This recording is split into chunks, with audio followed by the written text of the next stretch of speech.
Έστω ότι έχουμε κάποια δεδομένα σε μια μορφή ενός περίπου πίνακα, και εννοώ περίπου γιατί δεν είναι δομημένος πίνακα στο Excel, και εδώ έχουμε κάποια merged cells. Οπότε έχουμε την περίπτωση που μας έχουν στείλει οι συνάδελφοι αυτό το πίνακα και εμείς θα θέλαμε ιδανικά σε κάθε γραμμή να επαναλαμβάνεται η τιμή team A, team B, team C. Αν κάνουμε unmerged, θα δούμε ότι η τιμή αυτή πάει μόνο στο πρώτο κελί. Ενώ εμείς θα θέλαμε να το επεκτείνουμε σε όλες τις γραμμές. Δηλαδή να κάνουμε αυτή την άσκηση. Αυτό βέβαια με 3 επιλογές είναι πάρα πολύ γρήγορο και πάρα πολύ εύκολο. Όταν όμως έχουμε πάρα πολλά τέτοια δεδομένα σε μια λίστα που μπορεί να είναι πάρα πολύ μεγάλη, αυτό είναι προβληματικό. Υπάρχει πιο γρήγορος τρόπος για να το κάνουμε? Ναι, και θα δούμε πώς, με 5 βήματα.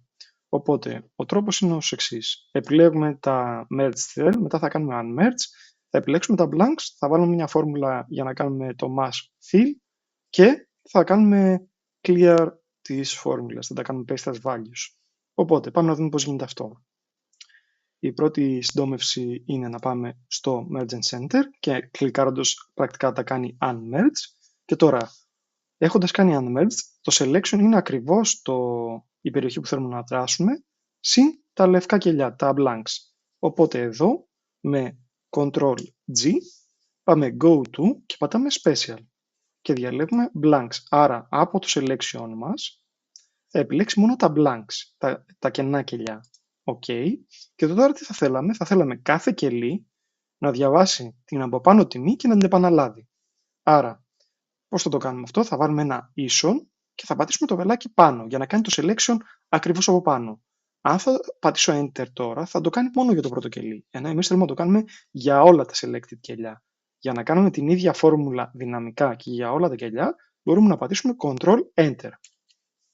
Οπότε, τι έχει κάνει τώρα? Μας έχει φτιάξει μια φόρμουλα η οποία διαβάζει το ακριβώς πάνω κελί για όλα τα blank cells. Δεν έχουμε τελειώσει όμως ακόμα γιατί θέλουμε να καθαρίσουμε και τις φόρμουλες. Πώς θα το κάνουμε αυτό? Θα πρέπει να κάνουμε select όλα τα δεδομένα μαζί και τις πρώτες τιμές και να κάνουμε Ctrl Copy με Ctrl C δηλαδή και Ctrl Shift V για Paste Special as Values.